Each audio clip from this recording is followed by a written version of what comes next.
Hey, before we start the video of Janice's interview, um, I would have to say that Janice was born in Korea, but she came to America when she was only 1.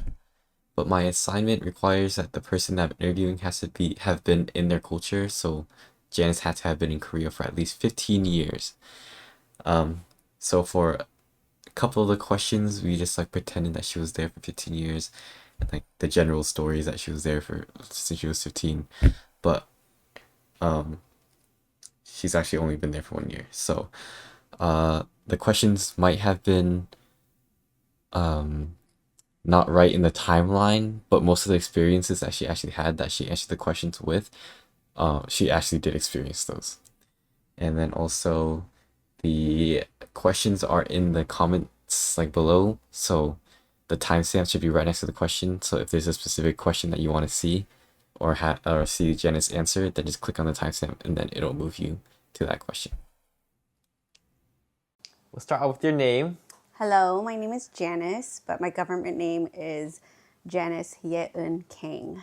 Where were you born and raised? I was born and raised in Seoul, South Korea. I don't know why.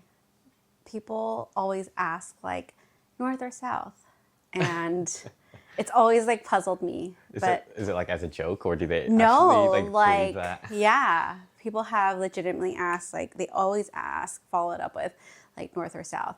And I guess it was less common that people like defected from the North back then, but now it's a little bit more common, so I can understand why. But that's always puzzled me. And then my family immigrated to LA, California. Okay, what was your earliest memory of living in Korea? To be honest, I don't have a lot of like memories. I don't know why there's a lot of my childhood that there are some parts I remember and there are other parts where I like it's a gap where I don't have any memories at all. So I guess what the earliest would be like receiving rollerblades. I think I was 4 or 5. I received rollerblades and I was definitely clomping around and 100% sure that I annoyed my parents. Like they would be eating dinner and I'd be clomping to them like, hey, hey, hey, like, do you like my rollerblades? And of course, like they're the ones who, bought it for me. Right. And so they know what they look like. I didn't, but I just insisted that like, they look at my rollerblades. We lived in an apartment, so I would just like rollerblade down the hall and like to my neighbor's house, would rollerblade or clomp around and skate back. I remember just, like playing with my mom because for a while she was a stay-at-home mom and she was very creative.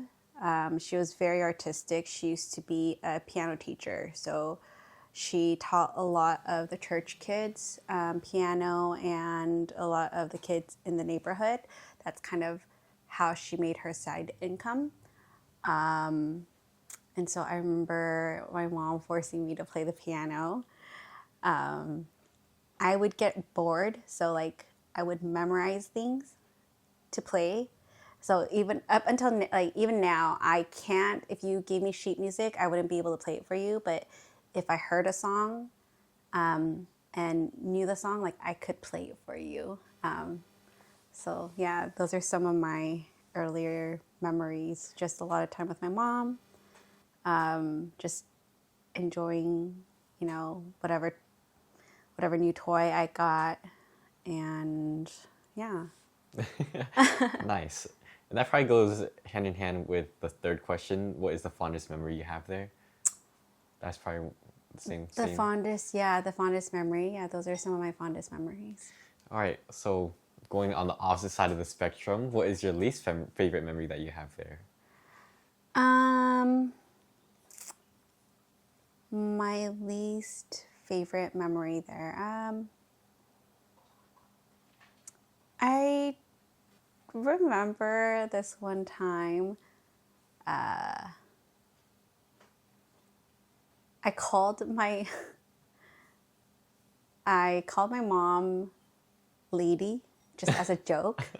And in Korean culture, that's like so disrespectful. In Asian culture, that's just so disrespectful, right?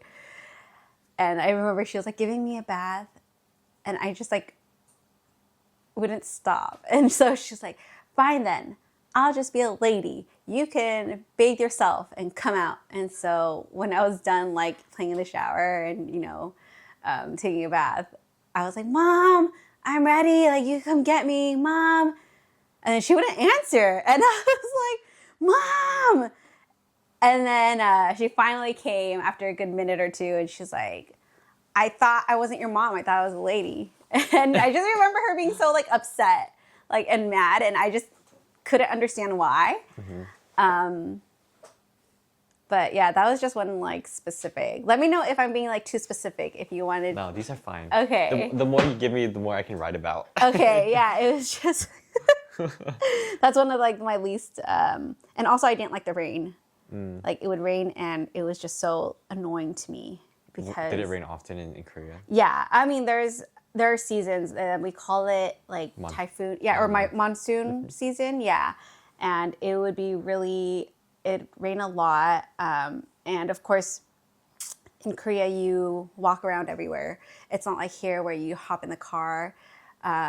There's a lot of walking. You walk to the bus station, and you utilize a lot of public transport because it's set up so well there.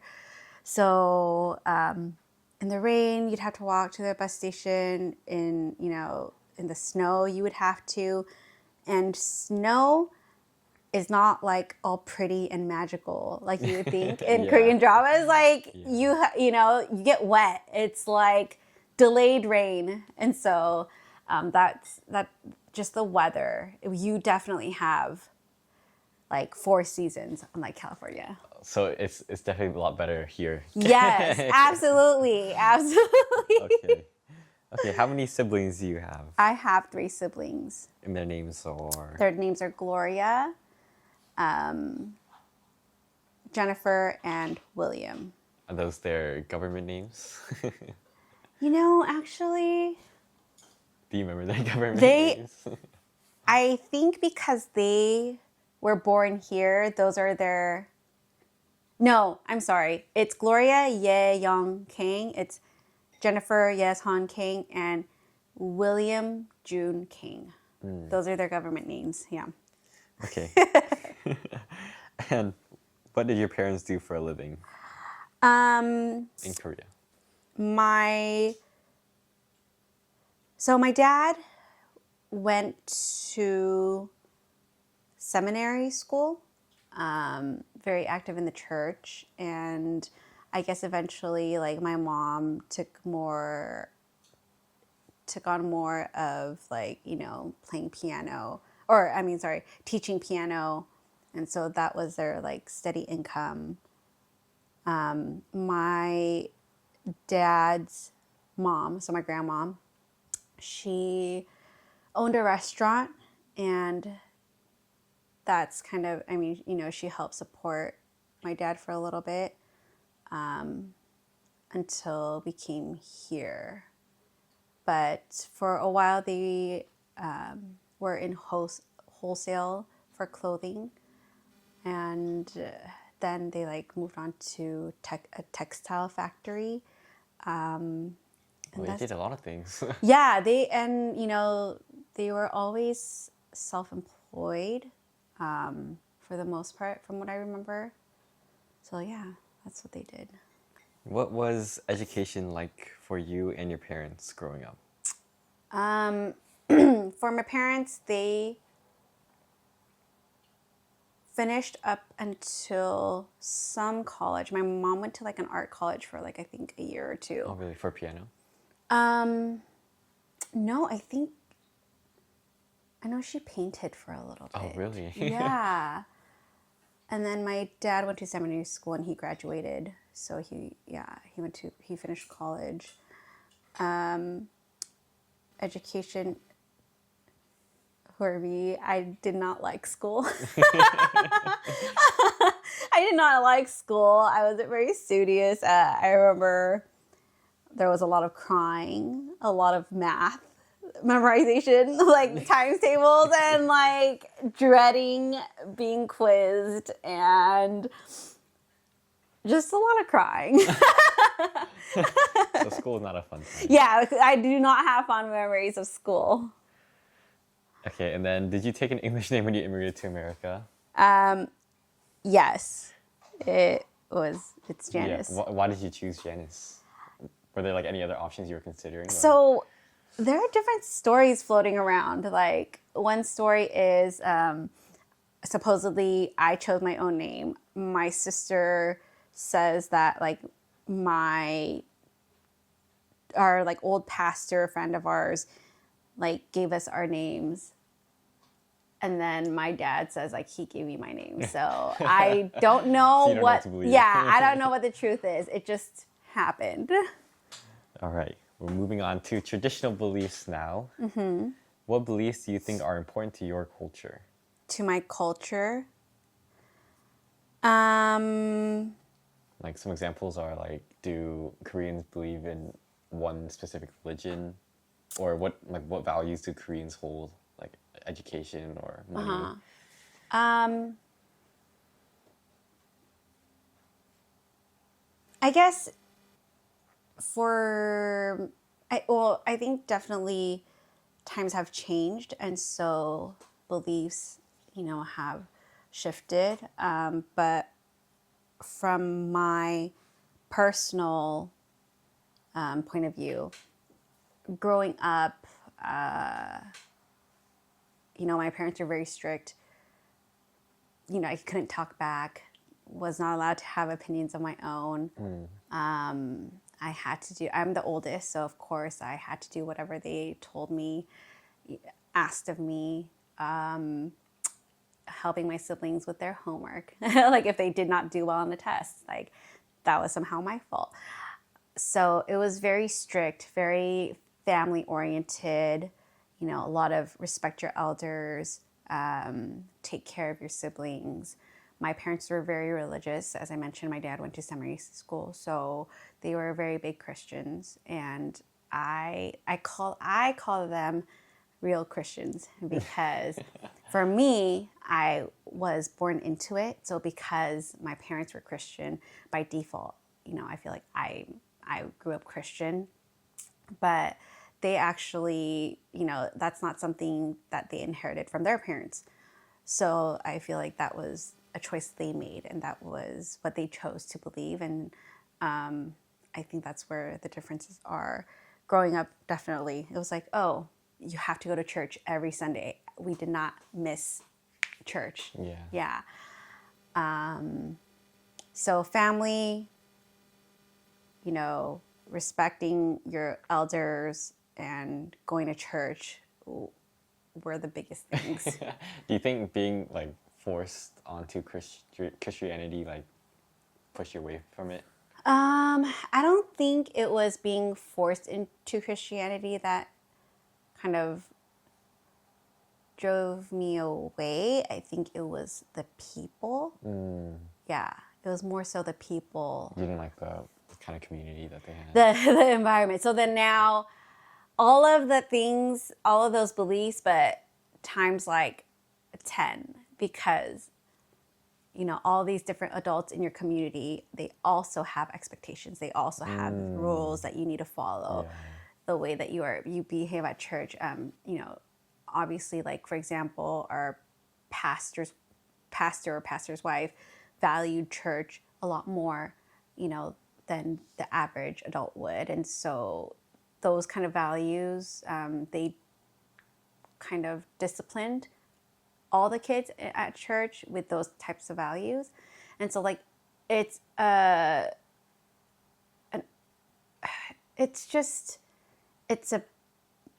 mixed bag of community, I guess, expectations. I don't know if that makes sense. Like, It's like your parents. Yeah. You're Right, your parents, but times like however many other adults. Yeah. So I think it was more of the people that drove me away, and the expectations, and just or unrealistic expectations that they had. Do you think like mental health and happiness are one of the higher values in Korean culture compared to like Absolutely not. Absolutely not. Like, mental health means nothing. and happiness is like And second happiness, only to money. yeah, everybody is trying to chase money, success, whatever that means. And I know even now, like, because I went back after immigrating here, I went back and I taught in Korea. I taught kids in Korea, and oh my gosh, I can tell you, happiness is not their priority. They have school. They have then after school they have sports. They have tutoring. They have like whatever extracurricular, like an instrument that they're required to play. And it would be like 10 o'clock at night. That's when the kids would get out of their tutoring sessions. And so they get out at 10 and then they have to go home and do homework for all these different things. They have to practice piano, X, Y, and Z. Mm-hmm. So yeah, these kids are miserable and they act out. Of course. Yeah, no, of course. And understandably. Then, yeah, parents, same thing. Like the dads at work for so many hours, like it wasn't unheard of. And I also went back after I, started my actual job, and I actually got to, so I went back twice, but I got to see how things were from a work perspective as well for the adults, and they do not mess around. Like they're very hardworking, and it goes beyond just, oh, like I know how to do my job. Like they feel like they have to be well versed in everything to be able to make connections with people in order to do business, right? Mm-hmm. So it's not just like, oh, I need to be proficient in my job. I need to excel at everything, and that's their mentality. So work is very, very high value. Yes, in yes. Korean culture. Yes. Okay, do you think these values affected the path that you chose even after leaving the country? Yes. Yes, definitely. So like you chose like a career that would make more money instead of like being happy. I chose, well, funny enough, I didn't choose my career. I just kind of happened to stumble upon it. But I did work very hard. Mm-hmm. Like I will say I gave it my all. I, would go into, so I worked full-time and had a full-time job at one point. So I would go into work at like 3, 4 in the morning at times to make sure I could work my 8 hours and then go to school right after, attend class, and then after do homework. Mm-hmm. And at that time, I think I was getting maybe 3, 4 hours of sleep a night. Oh my God. Yeah, and that went on for about 2 years. So while, I didn't like school, didn't really do well at school, I finished school, and at the same time decided to work as well.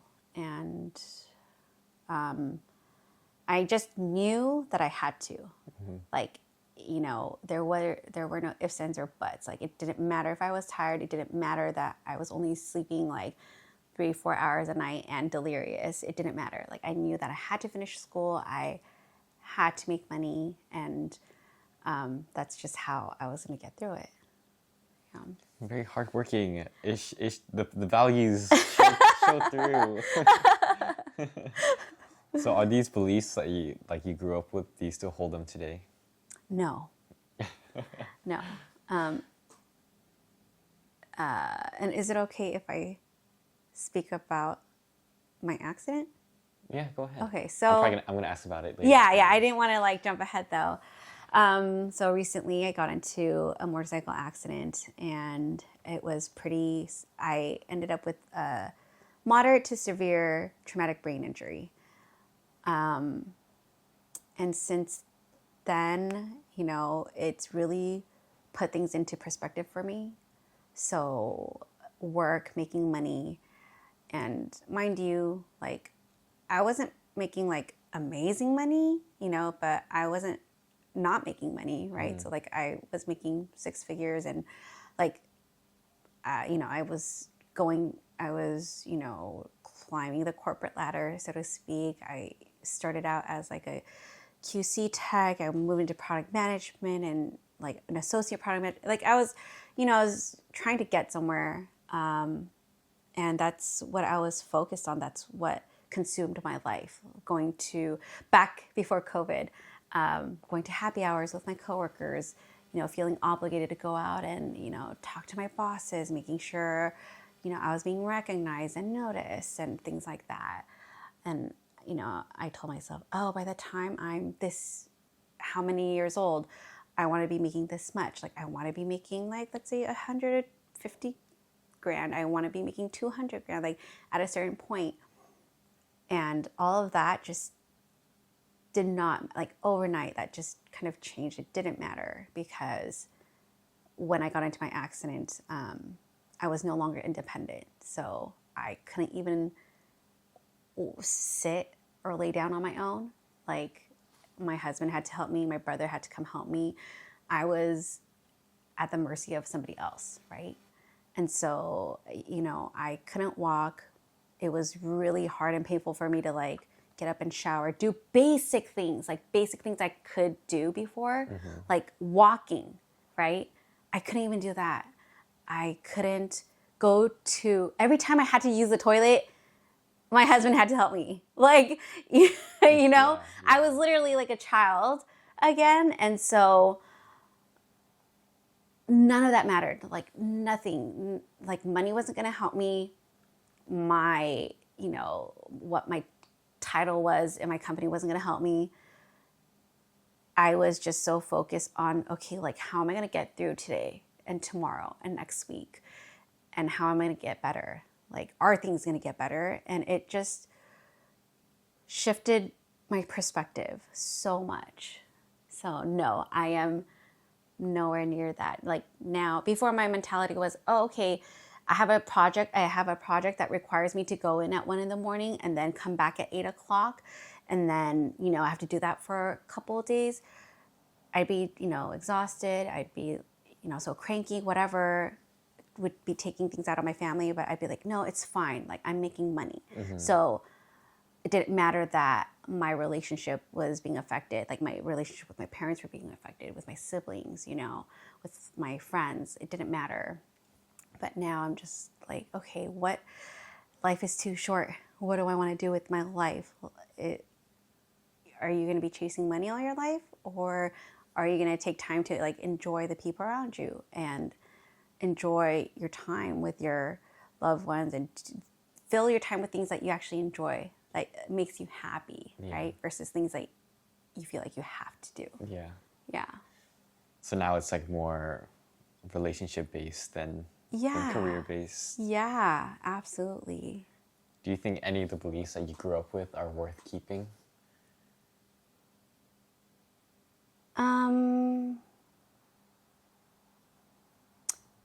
Yes and no. I think yes, but like to a certain degree. Right. So,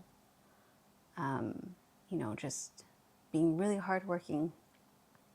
Yeah, it's important to be hardworking, but also Like it's you have important. to prioritize that. Right. And it's like, what are you working hard for?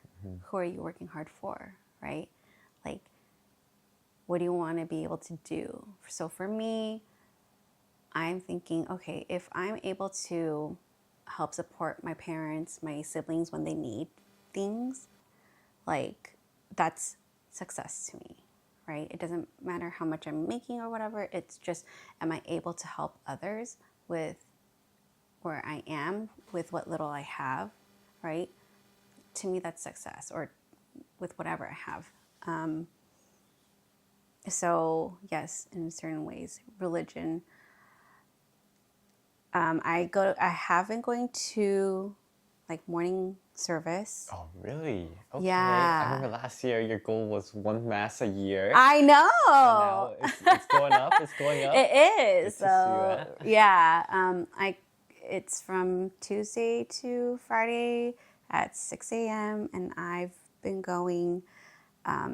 This week I think will be like my third week. assuming I can make it tomorrow morning.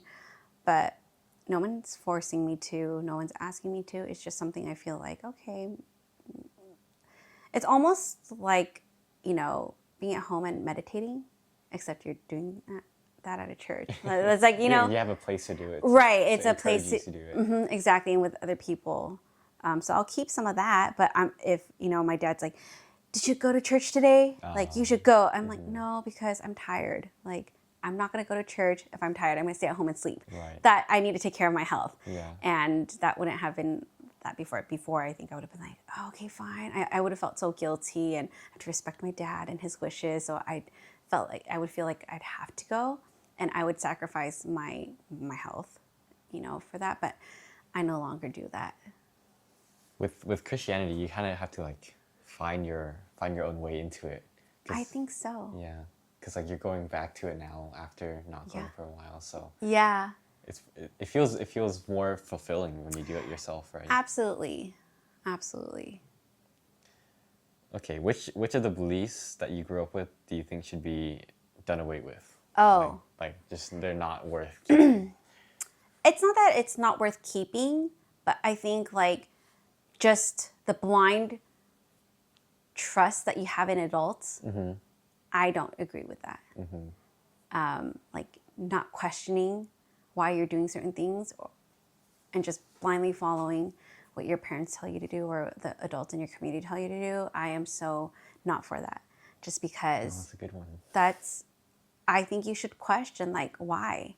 It's always good. Like, and then when they're telling you to do something, does it align with your why and your beliefs? And I think you should really learn to think for yourself. I think that's what I see it in like, corporate America.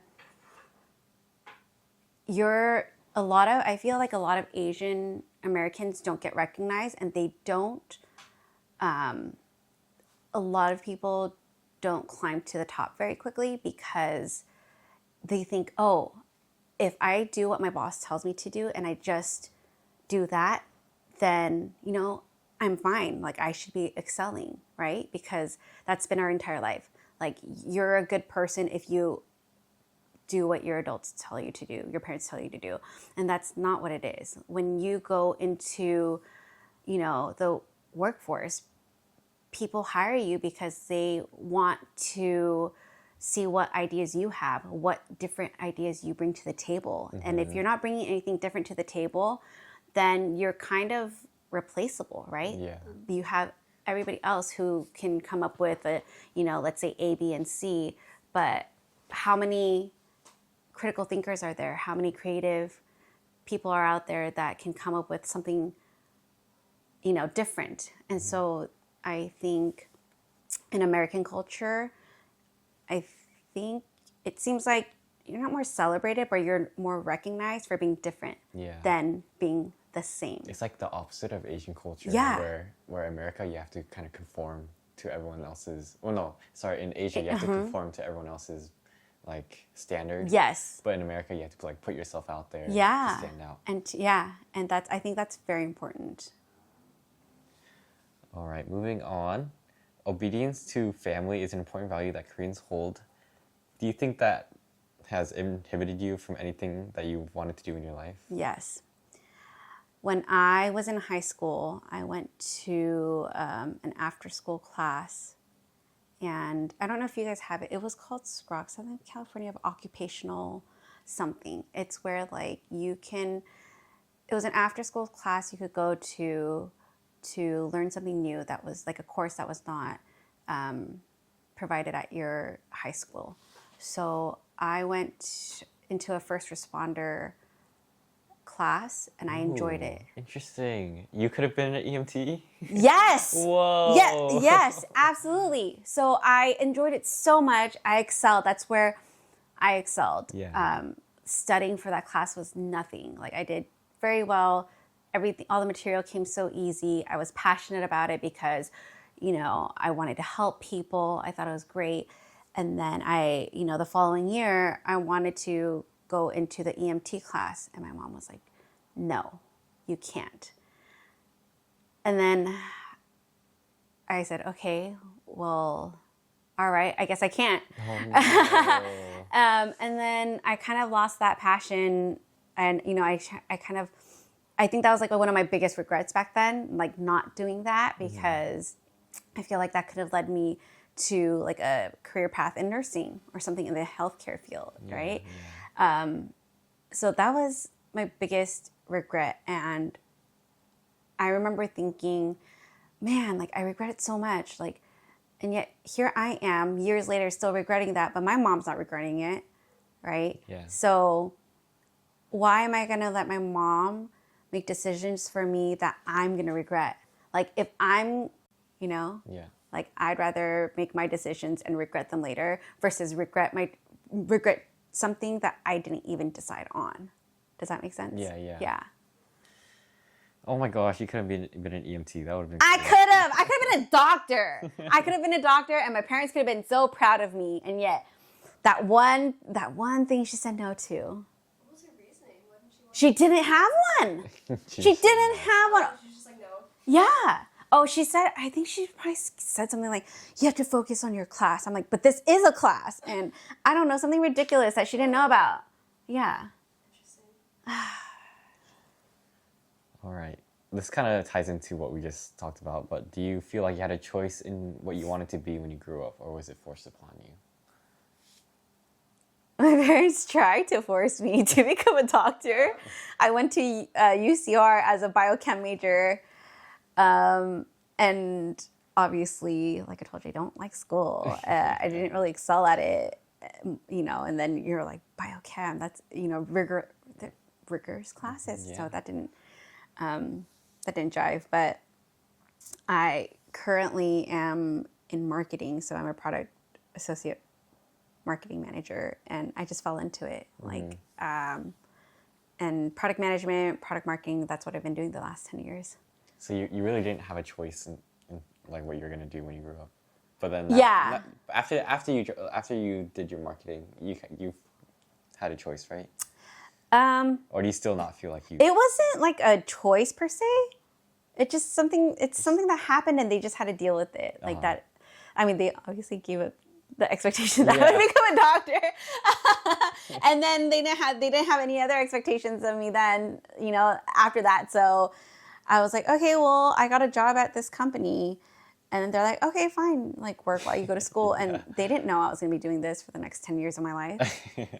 All right. Do you feel the burden of being a firstborn daughter? Yes, absolutely, every single day. Oh, you still do. Every single day. Ever since the day you were born? Yes. Or they were born, I guess. 'Cause Yeah, you weren't- like my parents. So, like, my parents recently bought a house. Who did all the paperwork? Who did all the paperwork and the research and, signing papers and getting a loan, and like I know how to buy a home now. Yeah. Yeah, I know the process of buying a home. Not because I bought a home, it's because my parents just bought a home and they needed help with making sure everything got done. Interesting. My sister, my third sister, Jennifer, has a kid.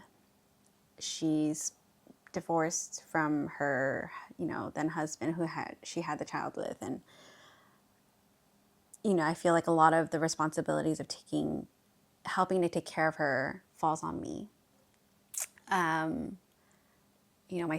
other sister in North Carolina recently, like 2 weeks ago, was like, what are you doing this weekend? Or like next weekend, do you want to come help babysit? Like, my husband and I are going out of town. Like, would you mind babysitting? I'm like, no, that's fine. But because I'm the firstborn, I think everybody has that expectation for me to help.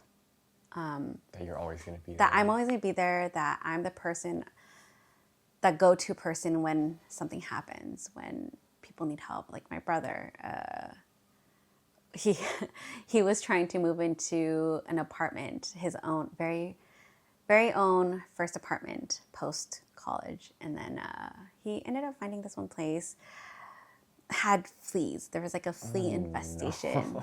And, like being this his first time, he didn't think to like question, hey, like, should all these fleas be in here? Can you guys get rid of them before I move in? And on top of that, they were making him pay rent while he was not inhabiting the place my because he God. couldn't, because there were Yeah. fleas. He's getting bit everywhere. And then, he was kind of like, what do I do? I need help. And so, we took care of that. But it's just, Now he's moved in downstairs. yeah, and now he's moved in downstairs. But it's just things like that where,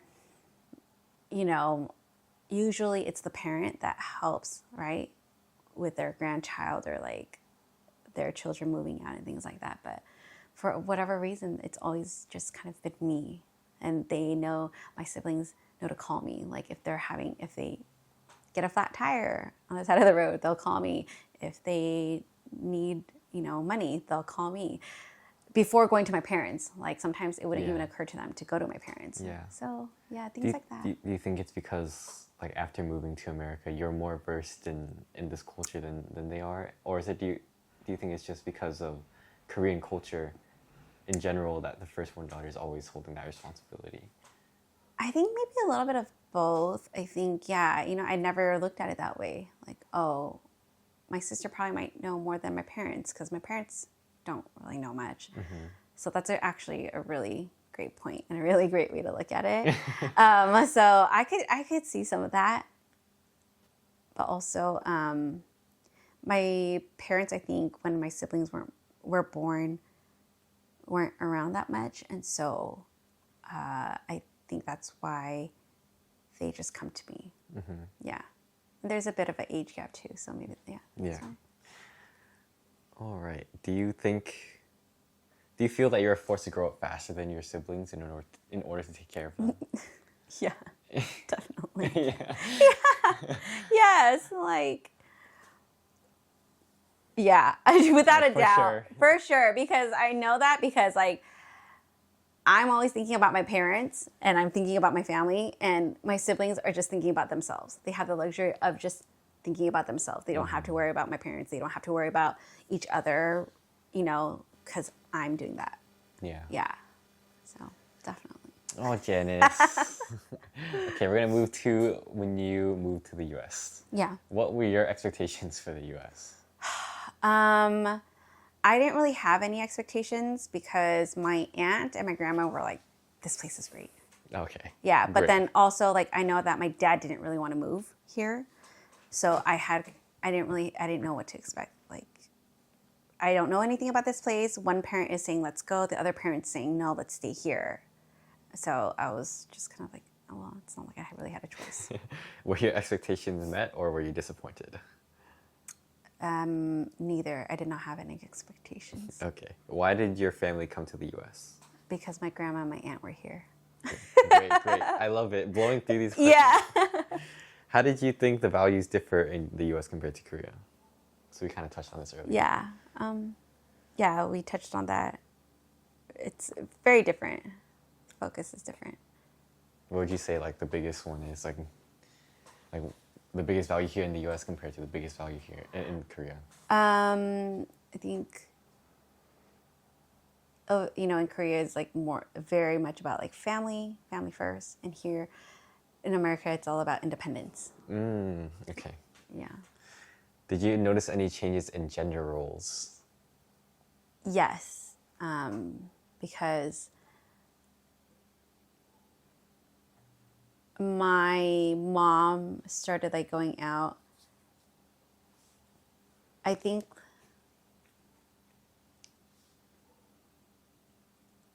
the only difference was here in America, my mom was expected to work versus in Korea, she did work, but it wasn't the expectation that she should work. Expectation there was. Yeah. It was kind of more of like a side thing. And here she had to work because we had to be able to afford a roof over our heads and food, necessities. Did you see more opportunities as a woman here compared to Korea? Oh, absolutely, yes. I have so much to say about this, but I'm not gonna, get too into it. Yes. In Korea, I think unless you are really smart or you have a lot of money, it's really hard to get anywhere in life. So most people there, you know, back in the day, most people there would work for like $2-3 on An hour? average. Yeah. Oh my gosh. While I was making like $20. So like that's the disparity. And of course, being a woman, a lot of women only had like, Okay. Continue. I don't know where you left off. the women in Korea, a lot of them have jobs like being someone's assistant or a secretary. But they never get like a position in power. Yes, I know it's kind of like the same here. You know, you don't see a lot of women in the C-suite in companies, but also like at least they're recognized and they don't have to get jobs just as teachers or nurses or secretaries. They can you know go and be engineers. They can go work in construction. It's more normal, right? And it's more acceptable. Yep. Let's see. Oh, okay. So now we're gonna compare Vietnamese culture to Korean culture. How do you Ooh. think the values differ in Vietnamese culture compared to Korea after getting to know my family more? I don't know if it's Vietnamese culture or if it's just your family culture. I guess that would make sense because our family isn't very traditional. Yeah. But like, I guess Asian cultures hold like similar values. So Yes. I'm just curious on how you would see it from your perspective. From what I noticed, the biggest thing, the biggest difference is like your family is a lot more affectionate than my family ever was. Yeah, they're a lot more affectionate. So like, you know, giving kisses and things like that. I'm like that with my niece and nephew, but with my siblings, if I touch them, they're like, "Why are you doing that? Like, stop!" All three of them are like that. Yeah. All three of them. I'm kind of like that, but Lan is very Yeah. affectionate. She Yeah. like, goes to hug me. I'm like, ooh. Like, "Ooh, no, thank you." So that's like the first thing that I noticed. And I feel like in Vietnamese culture, you like are more free to speak your mind. You know, I feel like Vietnamese people are a lot more opinionated than Korean people. I feel like Korean people will try to be like polite, but they're not really being honest. But I feel like Vietnamese people are honest. I think, yeah, those two values are probably just our family. 'Cause Okay. I think from other Vietnamese families, they are not affectionate and they don't really speak their mind either. Oh, okay. They're kind of passive aggressive about it. Oh, My family's pretty affectionate. I yeah. think it just depends on which Vietnamese family. Yeah, I guess Oh, it okay. depends. Yeah. Because I think in general, especially in politics, Vietnamese people just don't speak up about. Yeah, there's like a thing where Mm-hmm. Vietnamese people, they hate to be witnesses. Like if something happens, they don't want to be a witness to it. What? Wait. What? Like What let's do say you like It I don't just- know, it's- someone gets mugged. Or It's more of an Uh-huh. hassle. They don't want to stay around for it. Oh. They'd rather not like if like the police is like, oh, like was anywhere Uh-huh. were you like near the street? No. Wow. They don't want to testify. They don't want to. Interesting, because they're not snitches. They don't want to get stitches. Okay, we're gonna move on to when you moved here to the U.S. Did your values change after coming to the U.S.? Yes. I guess we talked about that already. Though. Yeah. And you know what? Funny enough, I think so have my parents. Oh, really? Yes. Can you talk about that? They're not as strict. Before, like with me, my parents were like, they were always like, you have to marry a Korean person. You all have to marry a Korean person.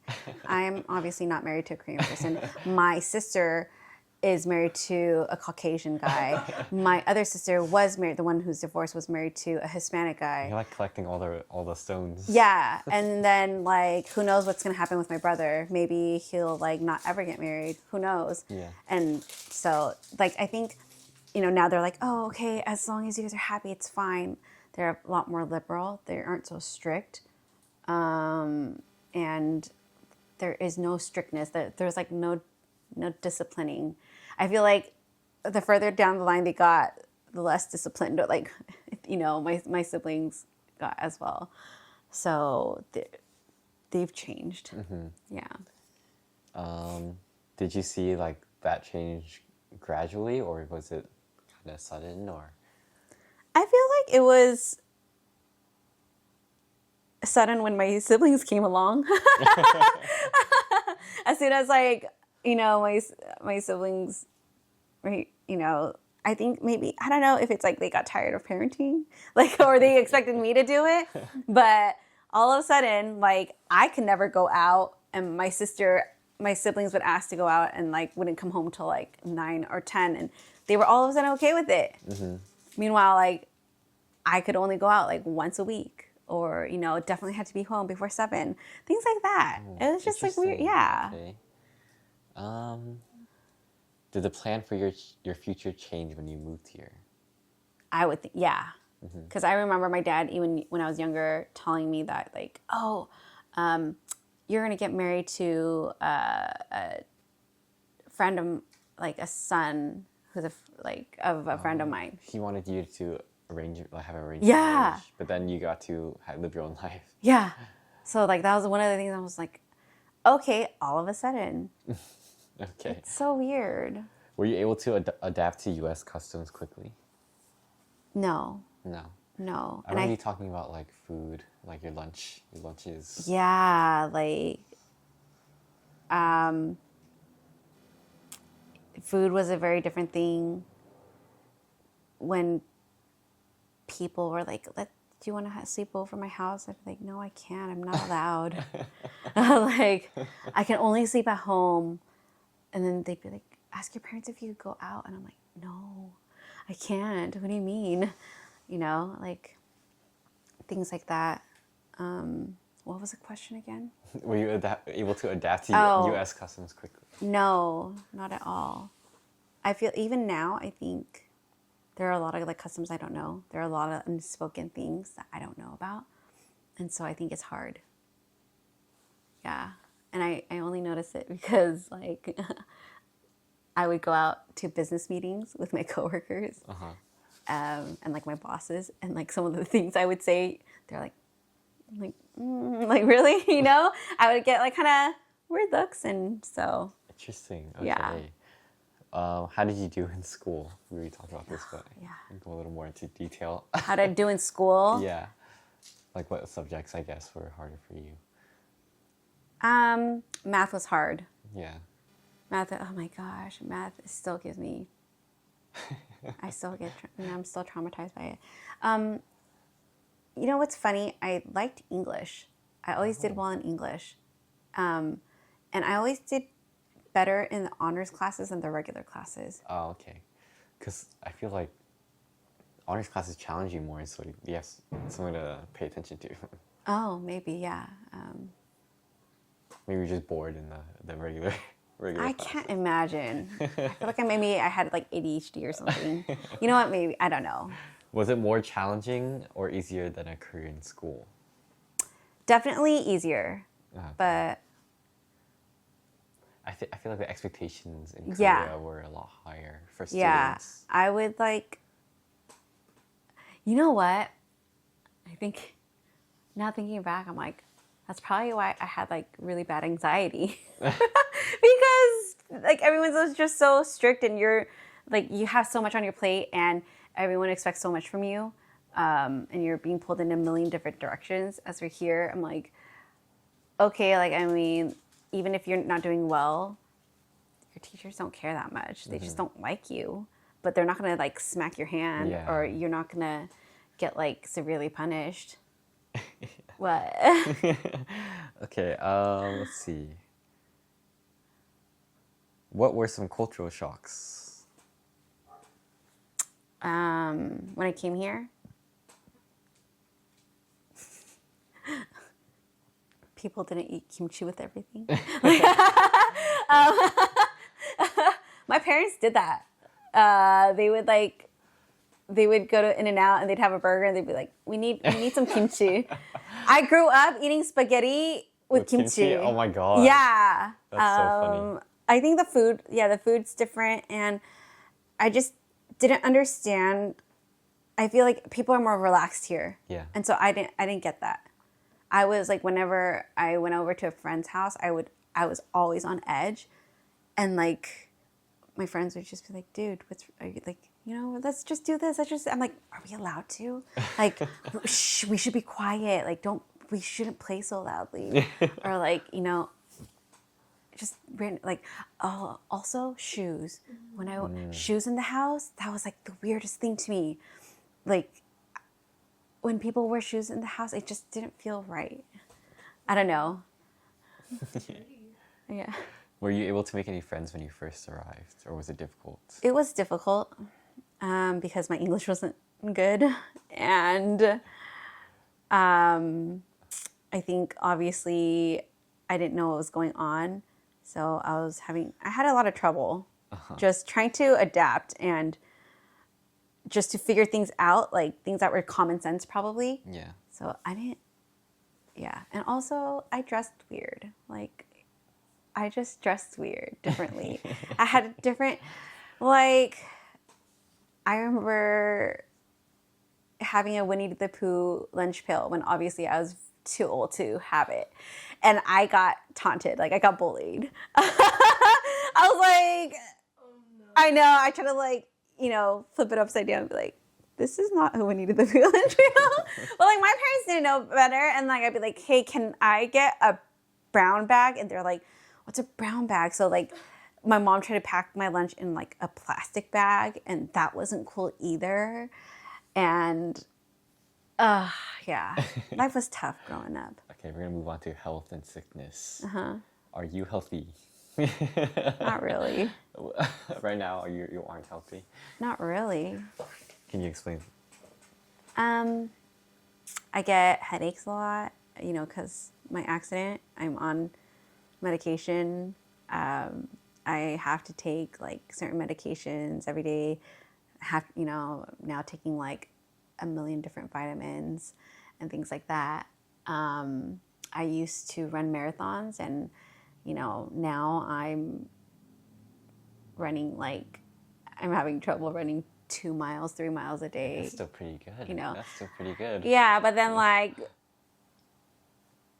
going from being very active and fit, I used to like train for marathons. I used to run and like do hot yoga, You gotta work your way up. Right. I gotta work my way back up. But that's why I feel like I'm not really all that healthy, and my food choices could be better. Has the caffeine cut helped? Not really, surprisingly. Yeah. But cutting down on the alcohol has. Oh, okay. And I don't eat I don't eat a lot of chips anymore. My breakfast used to be like when I'd go on vacation, my breakfast would be like bourbon and hot Cheetos. First thing in the morning. That's the breakfast of champions. Janice.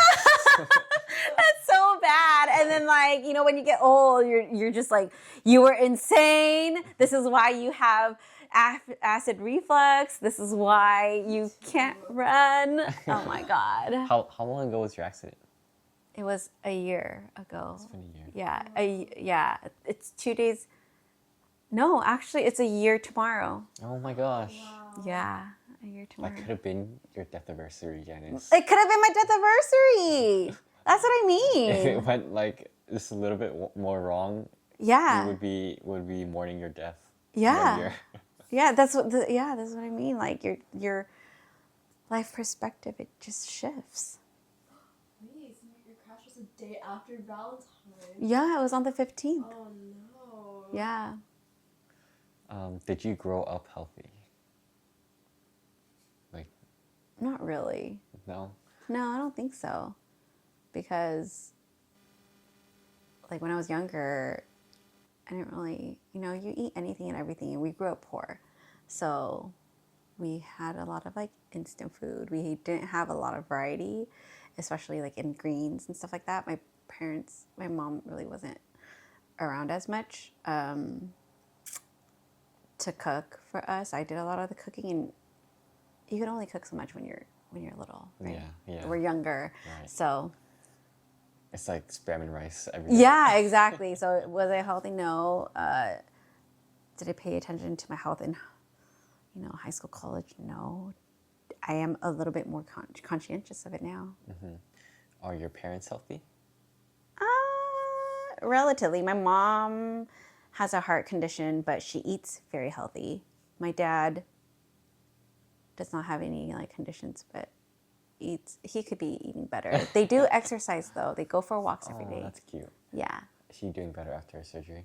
Yeah, a lot better. She recovered well. Yeah, a lot better. What have you done to try to improve or maintain your health?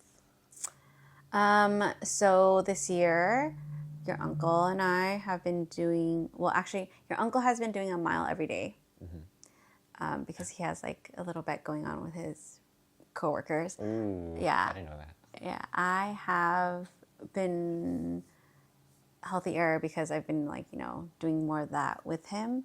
And then I've been running a bit more. It's a bet like whoever does it, drops a day. Yeah, whoever drops a day has to buy everyone else food. Ooh, Yeah. that's fun. That's Yeah. fun. And then, I've been trying to cook a bit more healthy. Okay. With your recent accident, how did your parents react? I don't remember. Oh no. You'd have Everything was a blur. Oh, Yeah, I just know. I think they could have. I'm sure they were upset. They could have expressed it more. They probably like, I told you so. No, they weren't. I think they were Really? just too sad to see the state I was in Yeah. to say I told you so. But definitely, like, I think if it was before, if the accident was less serious, they would have definitely been Yeah. like, I told you not to ride your motorcycle. I told you to get rid of it, blah, blah, blah. But because like the accident was so serious, they didn't say anything. That's very considerate of them. That's very considerate. I feel like other Asian parents, like, they would not hold back. Yeah. Like, they can't even hold it in. It's like, I Yeah. told yeah. you so. Let's see. I guess the other ones wouldn't apply then. The question is, did they do anything that only Korean parents would do? No, they did something no other Korean parent would do, which was just not say anything. Let's see. Do you think they would have reacted differently if they were like American parents? Or do you think they would have just acted the same? I think they probably would have been more affectionate. Oh, okay. They didn't really like. I don't think they were over a lot, but I probably told them not to come. Do you still remember? Yeah, I don't really remember, but I feel like that's something I would have said because every other time I've been in the emergency room, like I wouldn't tell them. Like I would only tell them after I would come out. So like when I had health issues, and I'd have to go to the ER, like I would never tell them until I was out and I was doing like okay. Is it because you didn't want to rely on them, or? I think so, and yeah, probably. I just always felt like they weren't really there for me growing up, and so I was like, oh, what's different now? Like I felt like I always had to take care of myself, and so I think that's probably where it stemmed from. Interesting. Yeah. Have you ever had any major complications with your health that compared to this one? Compared to this one? Yeah. No, nothing was as major as this. This question you already answered. Do you think that the accident has changed the way that you think, and have your values changed because of it? Definitely, right? Definitely. 100%. We already answered this one too. What have you done to recover? What have I done to recover? I went through a lot of T's. T's. A lot of therapies. PT, speech therapy. Yeah, speech language therapy, regular therapy. Not a lot of it though. I couldn't find a good therapist. Do you Yeah. think it would have helped with the regular therapist? Yeah. If I could find a good one, yes, absolutely. What was bad about the one that you had? 1, 2 weeks. So, in order to get mental health, you have to jump through so many hoops. Oh, really? Yeah. Insurance is just that picky about it? No, it's getting referred, and then they give you a questionnaire. They like go through a questionnaire, and if they deem that you are mentally ill enough, then they'll refer you to, a therapist, or like they approve you to go see a therapist. And then a lot of places, healthcare providing places. So I'm with Kaiser. I'm with Kaiser. A lot of their in-house therapists are so booked, and they have a backlog of patients that they then refer you to like a third party place. And then those therapists are backlogged and booked up. So I had to wait a month to see a therapist. So choosing a therapist is hard. Like, you have therapists who have different licenses, who have different specialties, and I couldn't find one that specialized or had any experience with people that had traumatic brain injuries. There are a lot of therapists for like adolescents, like teens. These therapists have different methods of treatment, and so you have to decide like which one is better for you, which one thinks that you would think would work better. But like, you have to research all of this, right? And then so there are like family therapists, clinical therapists, or something. It's like so much research that goes into just finding out about the different therapists there are, and then having to choose one that you would think would fit with you and your culture. And then you have to wait to see them. And then my first therapist, I waited like a month and a half to see her. She tells me 2 weeks before, oh, I can't make our session. Oh no. Great. So her next availability is in a month. I'm not going to wait 3 months to like see somebody for something I need help with now. So I have to go back and then look for another therapist, which takes like a long time, because I'm kind of picky. You want to be picky about who you see, right? So I finally find somebody else. Had one session. She's like, I think you might be depressed. I'm like, you're crazy. I don't have depression. That's what everybody says, right? And like during our second session, like, she stands me up. She forgot her phone. And I'm like, great, like, toss this one out. And then I try to like ask for an in-house Kaiser therapist. And then like, she's asking me like these survey questions, and I don't know how to answer it because I've just had a brain injury. Yeah. I don't know. This is what I'm here to like figure out. But she's like annoyed that I don't know how to answer this question. She's like, this is a yes or no question. Like, I could only mark down yes or no. It can't be a maybe. And I'm like, well, I don't know how to answer this question. And so you get people who are off-putting like that. So immediately I'm thinking like, you don't understand what my troubles or needs are. Yeah. You don't know how to deal with somebody who's had a traumatic brain injury. Yeah. So I don't want to see you. You're not going to be helpful from the get-go if this is how your attitude is. So then it's just hard. And this is all in a span of like months while you're sitting here kind of like sitting in your struggles, right? Trying to figure things out. Oh, that's unfortunate. Yeah, it really is. And so I just gave up. And so now I'm just trauma dumping now during this interview. Well, it looks like you turned out great. Thanks.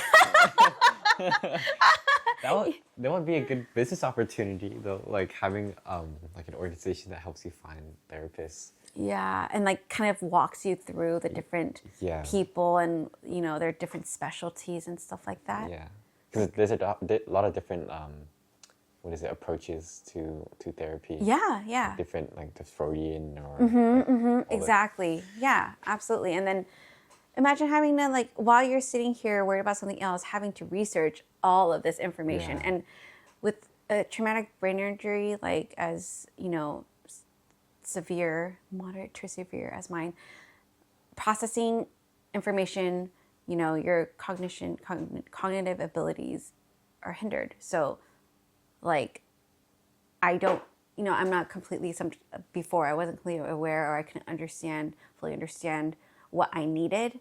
And then to have that disability and to try to go through this process, this long, arduous process, was definitely a challenge. All right. Final question. Yeah.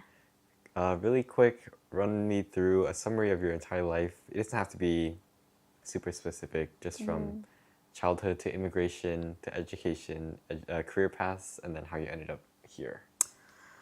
So I started out living in Korea, blissful blissfully unaware. My biggest troubles were having to walk in the rain and the snow and waiting for the bus in the cold. And then immigrated here. Now I'm in a foreign country where I don't even speak the language. I can't understand anything. My parents need help. I need help. And then on top of that, I'm having to help raise my siblings and be a parent to them. Fast forward, not doing well in school, barely getting through college, somehow end up with an okay job, still struggling though, because I don't know what this job's about. This was supposed to be a temporary part-time job. And here I am, 10 years later, still doing the same thing. And, you know, then you have more life things happening, like this accident, where now, you know, everything you think you know is just incorrect, false, dump it, chuck it, and you're having to kind of start over and find yourself again. So it's kind of like a full circle. You're just coming back to find out different things about yourself and go through more of life's struggles or journeys, if you'd like to put it. It's not about the destination. It's about the journey thing. It's about Man, the friends you made along the way. I'm tired. Like, I need to hibernate. Can we do that? All right, and that was the end. Yay! Thank you. Thanks, Janice. Sorry for getting so rambly.